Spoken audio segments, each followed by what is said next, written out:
بسم اللہ الرحمن الرحیم۔ السلام علیکم ورحمۃ اللہ وبرکاتہ۔ مدم سامعین، آج کی ویڈیو میں ہم بات کریں گے فاتح بیت المقدس سلطان صلاح الدین ایوبی کے ایک واقعے کے بارے میں۔ سلطان صلاح الدین ایوبی رحمۃ اللہ علیہ کو ان کے جاسوسوں نے بتایا کہ ایک عالم دین ہے جو بہت اچھا خطاب کرتے ہیں، لوگوں میں بہت مقبول ہو گئے ہیں۔ سلطان نے کہا کہ آگے کہو۔ جاسوس بولے کچھ غلط ہے جسے ہم محسوس کر رہے ہیں مگر لفظوں میں ہم بیان نہیں کر رہے۔ سلطان نے کہا جو بھی دیکھا سنا ہے سارا کچھ بیان کر دو۔ جاسوس بولے وہ کہتے ہیں کہ نفس کا جہاد افضل ہے، بچوں کو تعلیم دینا ایک بہترین جہاد ہے، گھر کی ذمہ داریوں کے لیے جدوجہد کرنا بھی ایک جہاد ہے۔ سلطان نے کہا کہ اس میں تو کوئی شک ہی نہیں ہے۔ جاسوس نے کہا کہ انہیں اگر کوئی شک نہیں، لیکن اس عالم کا کہنا یہ ہے کہ جنگوں سے ملا کیا؟ صرف قتل و غارت، لاشیں۔ جنگوں نے تمہیں یا تو قتل کر دیا یا پھر ہمیشہ کے لیے مقتول بنا دیا۔ سلطان نے بے چین ہو کر انہیں اسی وقت عالم سے ملنے کی امید ان کے دل میں جاگی اور انہوں نے عالم کے پاس جانے کے بارے میں سوچا۔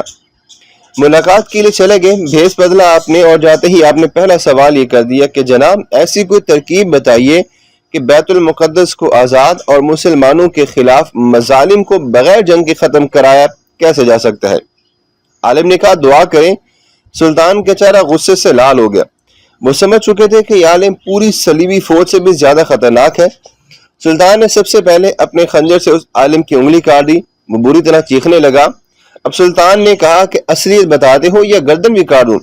پتہ چلا کہ وہ سفید پوش عالم ایک یہودی تھا۔ یہودیوں کو عربی بخوبی آتی تھی جس کا اس نے فائدہ اٹھایا۔ سلطان نے دیکھا کہ اس جیسے بہت سارے لوگ ایسے ہیں جو کہ مختلف درسوں میں خطبات دے رہے ہیں، جس کی وجہ سے یہ فتنہ عام سے عام ہوتا جا رہا ہے اور اس فتنے کو روکنا بڑا مشکل ہوتا جا رہا ہے۔ سلطان نے اپنی تمام ٹیمیں اس کام پہ لگا دیں اور ہر ایک جگہ پہ جہاں پہ اس طرح کے بندے موجود تھے وہاں پہ بھیجنے کے بعد ان کو ہمیشہ کے لیے وہاں سے نیست و نابود کروا دیا۔ مدم سامعین، آج کی ویڈیو کا ہمارا عنوان تھا کہ سلطان صلاح الدین ایوبی نے میٹھے زہر کو کیسے ختم کیا۔